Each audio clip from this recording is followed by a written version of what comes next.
Hello, everyone. Welcome once again to the Empowered series. And we're excited once again because we have another wonderful young lady who's going to inspire us today.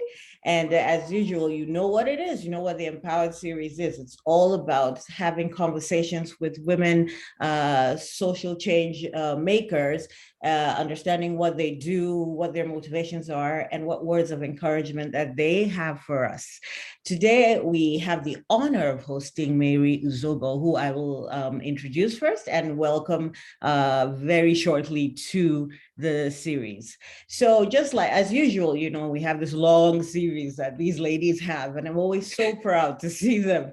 Mary is an international human rights lawyer with experience in the field of human rights governance and rule of law for development. She holds a Bachelor of Arts degree in French from the University of Ibadan in Nigeria. She also obviously holds a Bachelor of Law from the University of Aberdeen in Scotland in the United Kingdom. She's a barrister at law from the Nigerian Law School, a Master of Law in Human Rights and Democratization in Africa from the University of Pretoria in South Africa, and a Master of Law in the Rule of Law for Development from Loyola University in Chicago in the USA. She happens to be also the founder of the Amazon Leadership Initiative, the ALI. The ALI was established to empower women and girls, provide support networks, mentorship, career guidance, education, capacity development, as well to alleviate gender inequality in line with the aspirations of the African Union Agenda for 2063 and Goal 5 of the Sustainable Development Goals 2030. The ALI envisions a world where everyone has equal rights and opportunities. Mary is also studying now for a Doctor of Law with a focus on international governance at the University of Pretoria in South Africa.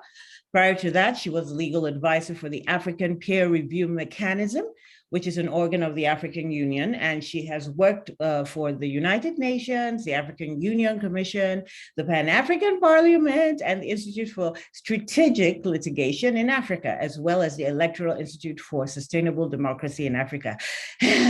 She has received various academic awards and won various accolades in recognition of her work, which you can see is extensive. Some of these have included the Kaduna State Honors Award for Public Service in Nigeria, and an SBA Award of Recognition for her honorable achievements as one of the 60 Pathfinders being celebrated as thriving women in the spirit of Nigeria's 60th independence. Recently, Mary was recognized as Africa's top legal millennial, the Amazon of women's rights by the People's Accolade Legal magazine. I've almost run out of breath, you know, just sharing Mary's CV. So Mary, I'm just gonna hand it over to you. Welcome, it's great to have you with us today. Thank you so much. Thank you, Sophia, for having me. Thank you. Absolutely. So we cannot say thank you enough for being here, and we're just going to get right into it. Tell us about yourself and what on earth motivates you to do what you do.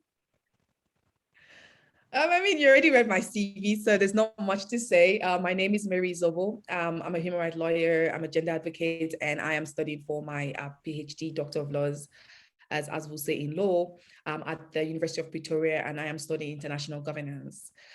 And the founder of DIALI. Again, you had mentioned what DIALI does, which is empowering women and young girls, career development, education, career guidance, capacity development, and what have you. And all of this is just to alleviate gender inequality and gender inequity, which we know is perpetuated by patriarchy, because we do live in a patriarchal society. Mm-hmm. As much as we want to deny it and be like, no, it's a system that we live in, which is in line with Agenda 2063, Aspiration 6, and obviously the SDGs Goal 5. Again, to alleviate gender inequality and gender inequity.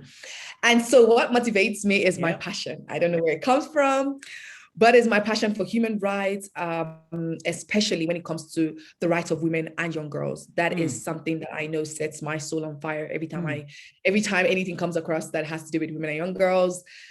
It just comes out from anywhere. And again, I think also the need to to constantly fight for justice. A lot of people are probably, when it comes to injustice, some people will be like, okay, I don't want to speak up, I don't want to get into trouble. But I think that's where my forte is. I just want to speak up, and I just want to say what I have to say that is wrong. So absolutely, I would say my passion, my love for gender inequality, for the alleviation of gender inequality and inequity. So absolutely, yes. That's amazing. And I think that your passion is so evident as you speak about it. And, have there been any specific examples maybe of things you've seen that have really affected you and driven this passion for gender equality? Yes, I would say, but not until, so I live in Lagos, or I used to live in Lagos, grew up in Lagos with my parents. And Lagos is urban, so you really don't get that. And I have a very supportive family. I call them my tribe, and I say that, they are my village and I'm a villager. And I always say this villager is grateful to have all of this amazing support, right? So growing up, I never really knew what it felt like to live in a patriarchal society, even though it was there. But I never really experienced it, not in school, not by my dad, not by my mom or anybody. And then during the NYSC, the National Youth Service Corps, I'm sure you know, after I graduated from the University of Ibadan, and then I was posted to Kaduna, and I told my dad, I don't want to go, it's the north. And my dad is like, no, you're going to have to go. So I took my bags, and off I graduated really, really early from the university, like really early, I would say. And then took my bags and went to Kaduna. And I think that was what changed my life forever. I realized that, and in my class, I had to teach. That was my service. I had to teach in a Catholic school. And I was the first corper to be posted to the school. And I realized that a lot of girls are so smart, like in class, they're top of their games. They are answering questions. But then when it's time so I decided to give more of my time by volunteering to do extracurricular activities in terms of having this after lessons under a tree. For people who know Kaduna, especially Mariri, I actually served in Mariri. It is a proper rural area. I had to live in a mud house, use mud everything for a whole year. The real service experience, yeah. Exactly. And I realized that only the boys came for the classes. And every time I decided, where are the girls? Because, there are always those ones that in class that are very smart, the girls. Then you wonder, where are they? And then I go to look for them in their houses. And they're cooking, they're cleaning, they are, I don't know, doing what. It's so funny. And it's also painful at the same time that they end up doing all of the chores and they do not have time to end up doing their assignments or studying. And then I remember also living with this family. And all the boys went to school and the girls didn't go to school. And even the father said, oh, and I asked one day and I said, why are they not going to school? Oh, they do not need to go to school because they're going to end up in the kitchen. I could not merge my belief and what I grew up, into, and this new reality. Like my father has pushed me to the highest level. He always says, whatever you want to be the best. If you want to be a shoemaker, if you want to be a caterer, if you want to be whoever you want to be, just be the best. And here's another father who is saying, oh, as a girl child, you can't amount to anything. All you just need to do is you're going to end up in a kitchen, you're going to end up getting married. And that's why I'm also very passionate about ending child marriage, especially in the northern part of Nigeria. It's like, you're not going to amount to anything. But in class, those girls that I have seen they're topping their games. They don't even study, because regardless of the fact that after they go home, they have to clean, they have to cook, they have to do all of these chores, they have to tend to their young ones. When they come to class the next day, they are still phenomenal. So the question is, why are you cutting them? Why are you cutting their lives short? Because of this. And so that's when it started. And then I started engaging them more every weekend. I would go to their houses. I would volunteer to want to help them to do the chores. Wow. So that they can at least attend. Wow. And then you see the parents, because they're shy, then they'll be like, okay, you know what? She can go. Because now, you know how they always say, copper, teacher. Okay, teacher, copper, no, don't watch the teacher's copper, no. And then they would let me go. And I think also they saw my life as an example. Like, okay, your parents actually did let you leave all the way from Lagos to come to Kaduna to live by yourself. And to be honest, they were very protective. They were very nice. I would go to the market and I would never pay for anything. Oh, copper, here's a piece of yam or tuber of yam. Hey, copper here. So they protected me like their child. And so I said to them, I'm not any different. Yeah. Because if my parents have given me the opportunity to do all of these things and to free my wings and fly, you should do that for your children.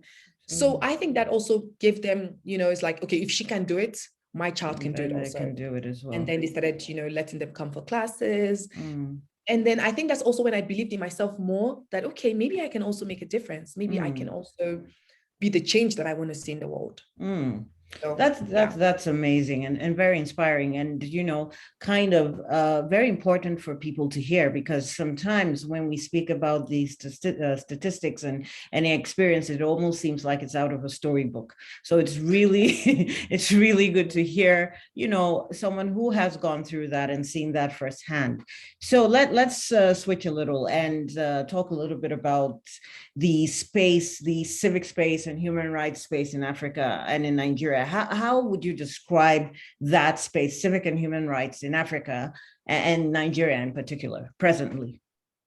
I would say that the civic space in Nigeria, not just in Nigeria, in Africa, is shrinking. There is a pushback on human rights. There is a clampdown on rights. And also there is this...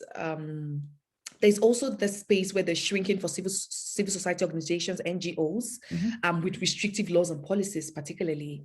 And then what people fail to realize is that the importance of civic and human rights cannot be overemphasized. Same thing for the importance of civil society organizations and NGOs, because what happens is all of this put together serves as a catalyst for social change, or political change, and above all, economic change that everyone has been crying over, especially since the COVID-19 pandemic, that has opened a Pandora box of economic insecurity. As we can see, we saw it in South Africa just recently with the whole looting. And I mean, people say it's the free Zuma, but we know it's not the free Zuma.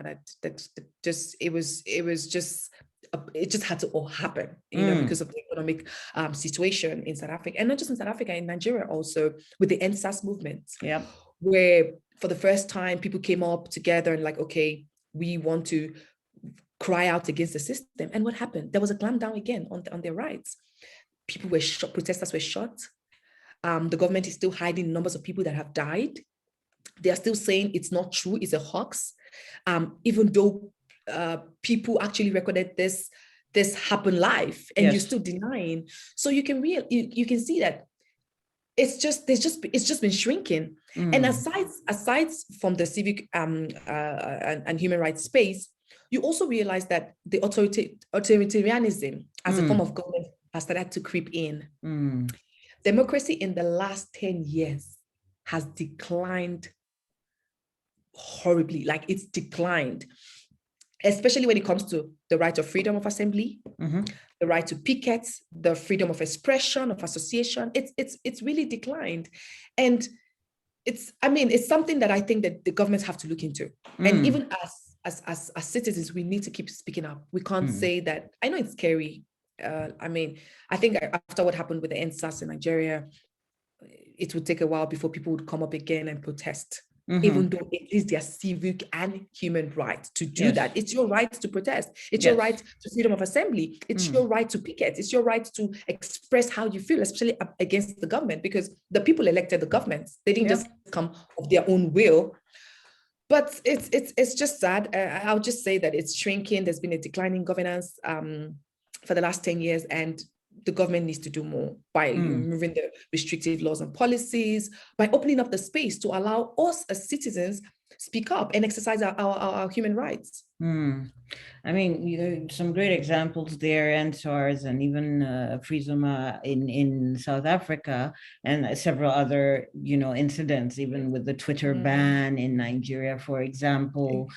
And I remember having a conversation one day with a friend, and we were saying, look, it seems to be like a cycle, because, okay, if I want to get up and go protest, I'm already afraid, even though I feel strongly about something, I'm already afraid that I will be harmed or, arrested or whatever the case may be. But then if I don't, these things keep being perpetrated. So how on earth do we break out of this cycle of fear, oppression? How do we do that as citizens? First of all, I'm a staunch advocate for democracy. Even though some people think that it's Western democracy or whatever democracy, I don't care. Democracy, which is giving rights to people, and people governing themselves through the government. I believe that once you allow people practice their human and civic rights, because where there is no democracy or where there is no democratic rule, it is impossible to have civic and human rights. Yes. And so as long as we have strong democratic institutions and we practice democracy, and then automatically, because if a state is democratic where you can hold your leaders accountable, your leaders are transparent, then if they do something wrong, I can call them out and say, you can't do this. And you talked about the Twitter ban, which is so funny because it's laughable. How do you talk about something and the government wakes up one morning and I'm like, okay, Twitter ban, we're banning Twitter because what's his name now, the owner of Twitter had flagged his tweet, which actually is a hate speech.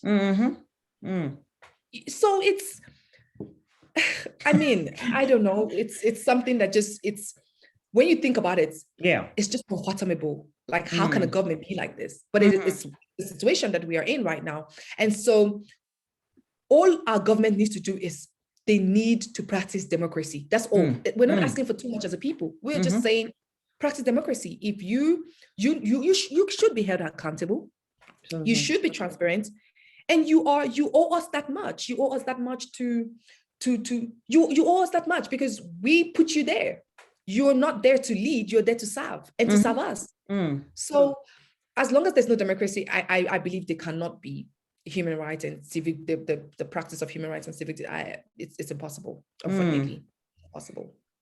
Yeah, we really, I think one key thing, aside from everything else you said, is people need to understand that they're there, governments and policymakers need to understand that they are there to serve and they've been placed there. And for the people themselves to remember, understand this and act accordingly. All right, let's look at what you've done. Can you give us an example of where your interventions, your work have had a significant impact? Okay.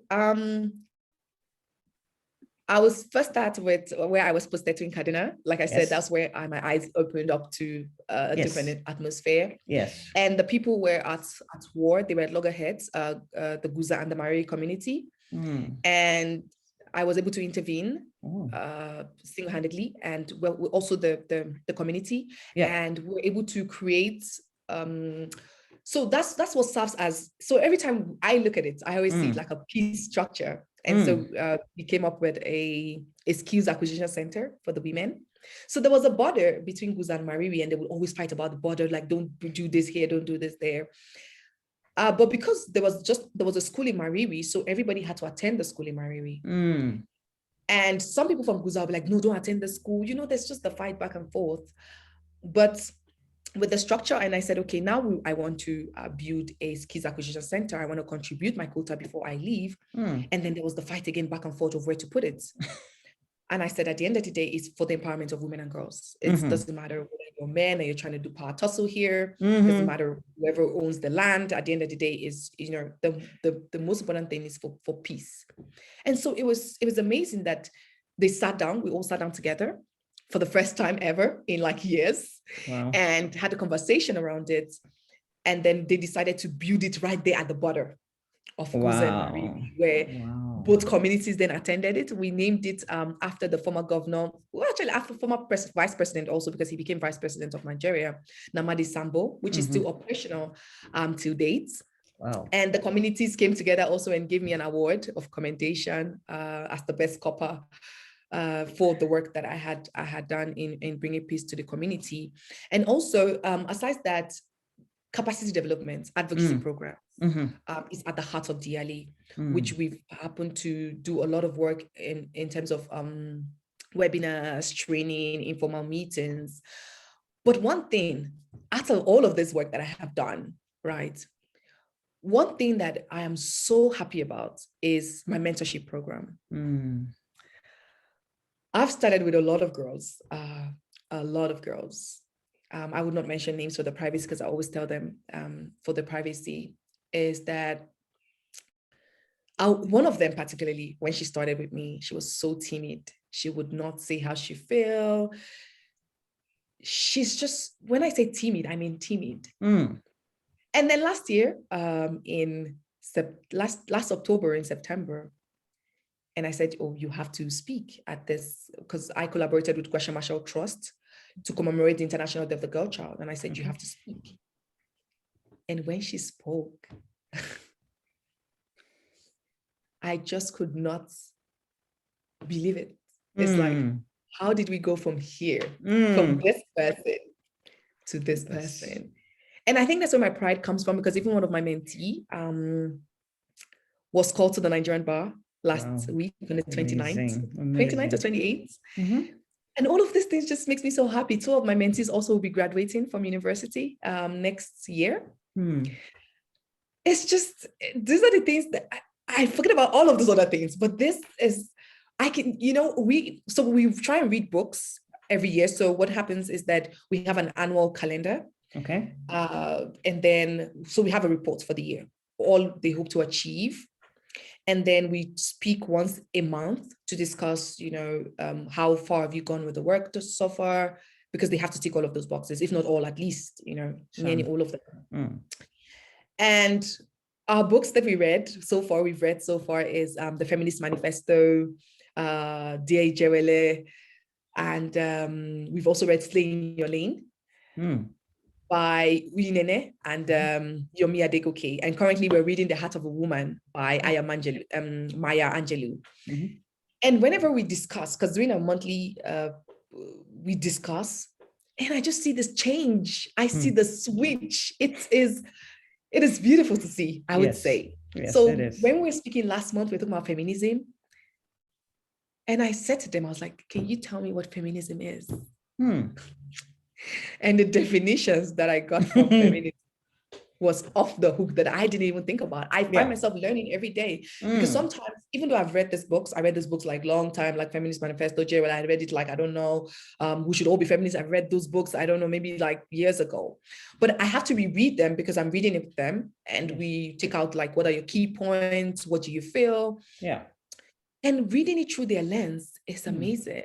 A lot of people think feminism is, I don't know what, hating men as scum, I don't know what it is, but that's not what feminism is. I mean, okay, maybe some people say that's the radical feminism, but that is not feminism. And feminism just requesting, it's just gender equality, gender equity. Give what you give to a man to me. If a man can be president, I should also be president. If he can be CEO, I should also be CEO. Do not say because I'm a woman, don't make her CEO because she's going to have issues. She's going to have to cook at home. She's going to have those family issues. Let's give it to a man. No. If a man can play golf, I can play golf. If he can network, I can network. That's what feminism is. Just give all of us equal rights and opportunities, the same resources, give us access to the same resources. And hearing these girls talk about it, I'm like, what? So for me, those are just attending graduations. I was supposed to attend my mentee's call to bar last year. I had bought my ticket last month, the 29th, which was just a few days ago, actually, last week. I had bought my ticket, but I had to quarantine in Nigeria. And I was like, I'm not going to go to Nigerian quarantine for 7 days by myself in a hotel. No, I have worked in Africa. So, but if, there was no 7-day quarantine, I would have actually been at her call to bar. So, and now she's planning on going for her master's, and we've been filling applications. And so this is just, that is my happiness. That is my joy. That is just, that's amazing. I mean, I'm having goosebumps just hearing you speak about what you did in the communities, which is an amazing feat as a youth corps member. I think that's just really amazing, because usually, people, youth corpers would do maybe more of infrastructure, and that would be it. But it sounds so much like you drove a culture of dialogue amongst them. And for them to decide just where it was located itself, it's really inspiring. And I see the spark in your eye when you talk about your mentees. It's very fulfilling when you see that difference and you see the impact of what you're doing. So I will say thank you on behalf of all those people. And yeah, just to keep on. We're right behind you. All right. Thank you. Thank you. Okay, you're welcome. Let's look at challenges, because we all know we're in the business of change. So and change is usually resisted. So can you tell us a bit about the kind of challenges you face in your work, and what advice you would give women, young ladies who want to go into this field that you have chosen? Okay, so my major challenge is I am always too much. So you're Ah. either too ambitious, you are too, I don't know, you need to get married, you need to calm down, you know, you're too outspoken, you're too knowledgeable, don't make people feel intimidated. It's always something about you're too something, you know. But I haven't really felt it, to be fair to you, in as much as I've always had people, you know, it's always the word, you need to calm down. Yes. And I always say, I don't think anybody has calmed down in the history of someone telling them to calm down. Yep. But I have never really felt it because I have an amazing tribe. I have an amazing village. And I think I just want to use your medium. Maybe it's not the right medium, but to just say that I'm grateful to my tribe. I'm grateful to my village, because my mentor, especially, he's always, nah, it's okay, just ignore that. Like, even my family, my friends, everyone, they've never had to like say to me, oh, Mary, I think, no, they're like, you need to give them fire. Like, they make it seem like it's not even enough. It's like, not enough. Take it higher, take it to top notch. And it's so amazing to see where you're like, maybe, do you think I should calm down? No, you can't calm down. Take it up. Take it to top notch. Like, do you need help? And then I have people who constantly, if I have documents, who constantly review them, who constantly, like, I have this. It's I can't say it enough. For my tribe, they've never made me, and I think that's what matters. The people in your corner. Everybody else, I mean, they would say what they want to say, but I mean. So yes, so I've had challenges of you're too, or you know, you need to get married, you should get married, you should have kids, you should have a husband, you should do this, you should do that, be less vocal, be less confrontational, be less this, be less that. But I have not really worried about that too much, because again, my tribe keeps saying, it's okay, you're doing great, I'm proud of you. Even just yesterday, was it yesterday? I got a card that says that, I want to read it. It says, please, you're doing amazing, I'm proud of you. So all of those things makes me really happy, and just gives me a tap on the back that I could keep doing what I'm doing. And so for women that are trying to get into my space, I would say that they should not accept that there's a glass ceiling, because there's a glass ceiling, whether we like it or not. There's a glass ceiling over our head that just keeps hitting us every time we want to go past a certain stage. And so I'll say to those women, girls, that they should keep on moving. They should ignore the glass ceiling above their heads, and they have to continuously work hard. I don't think anyone's going to give you anything on a platter. Especially when you're Black, you're female. Nobody's going to come and say, here, you're going to have to fight for it.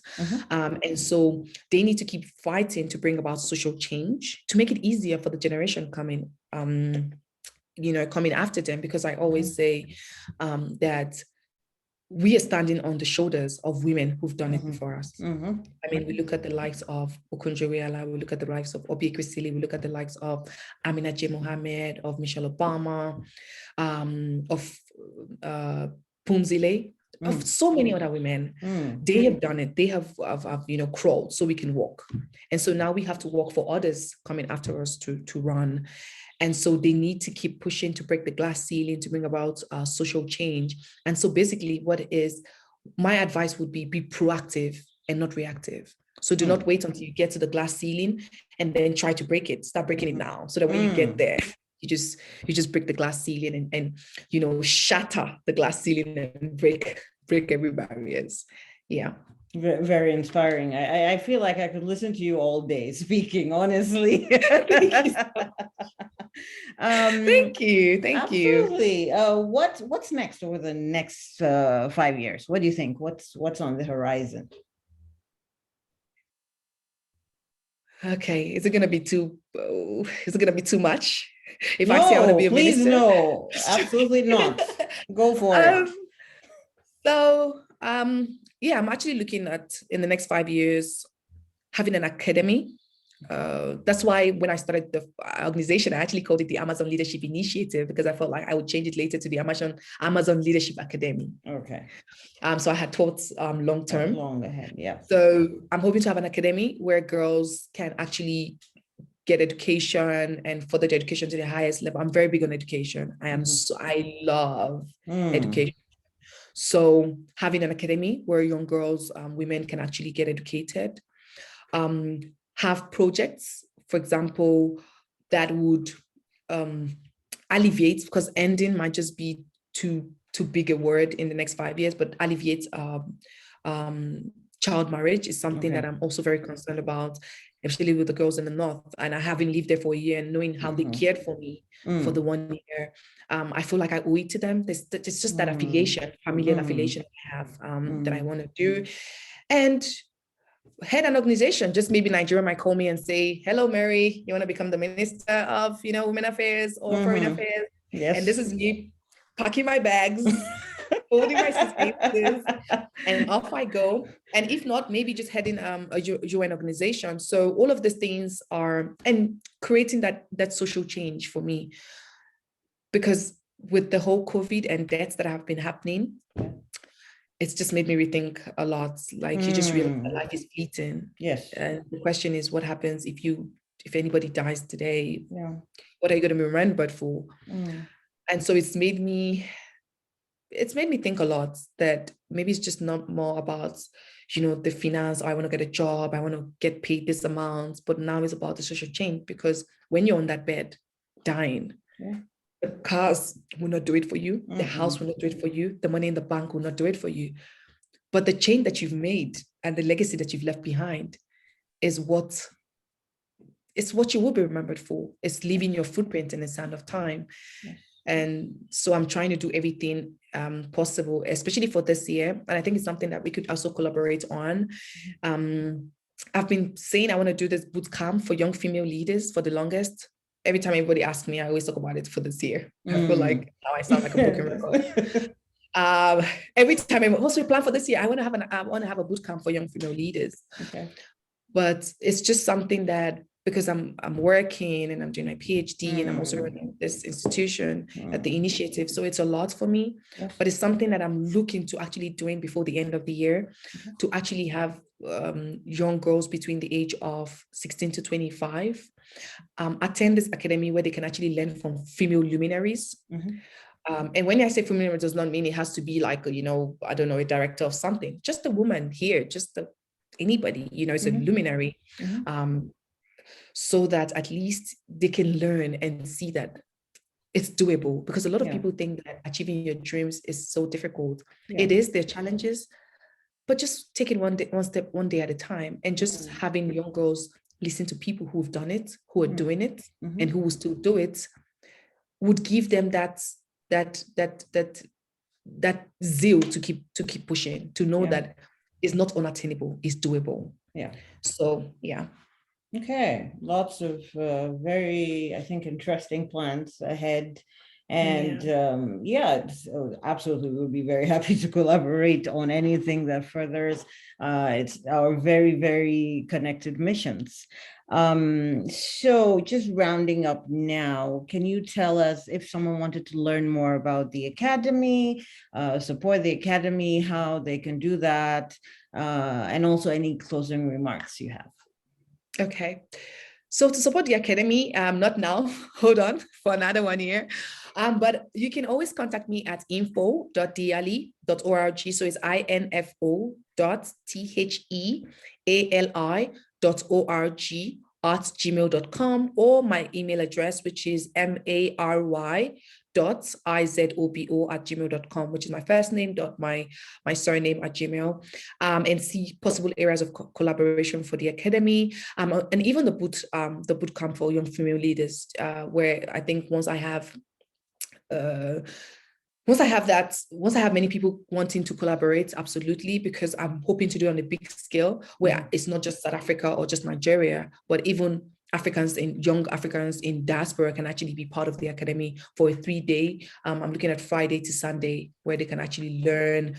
There'll be probably a day on leadership, another day on entrepreneurship, and another day on just maybe public management or something.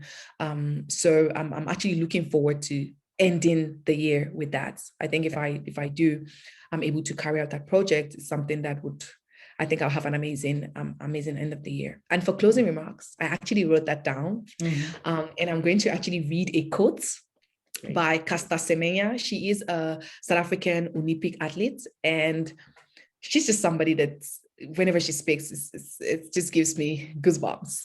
So I'm going to read a quote that she said, and I found it today, surprisingly, and it says, "Will it be easier for you if I wasn't so fast? Will it be simpler if I stopped winning? Would you be more comfortable if I was less proud? Would you prefer if I hadn't worked so hard, or just didn't love it, or stopped at my first steps? That's too bad, because I was born to do this." And she actually said it because people were attacking her. Oh no, you have hormones and all of this, and that's why you're winning and all of those. And that's when she made the comment. And so for my closing remarks and an addendum to the quote is that Black girl child, woman, wherever you are, and you're hearing my voice, I would say that you are the power of your foremothers. You are the dream of your ancestors. You are a goddess and you are fearless. Dream big and accomplish bigger. You cannot shatter glass ceilings and break barriers in tiny boxes. Own your throne and be unapologetic about it. Keep pushing and the world will adjust. And always remember, your dreams are valid. Thank you. Oh my goodness, Mary. Oh, I'm going to watch this again. Thank you so much for inspiring us. It's such a breath of fresh air when young, beautiful women just shine. So thank you so much for being with us today. And we look forward to engaging with you further as time goes on. To our viewers, thank you once again for watching this episode of the Empowered series. Obviously, it's powered by Empowering Women for Excellence Initiative, and looking forward to seeing you in the next episode. Have a wonderful whatever time it is for you right now, and take care. Bye. And thank you so much. Thank you so much for inviting me. And thank you so much for being a light onto so many women's path in terms of, showing their work to the world. So thank you for the work that you do. Thank you, Mary. Bye, Okay. everyone. All right. Okay. Bye.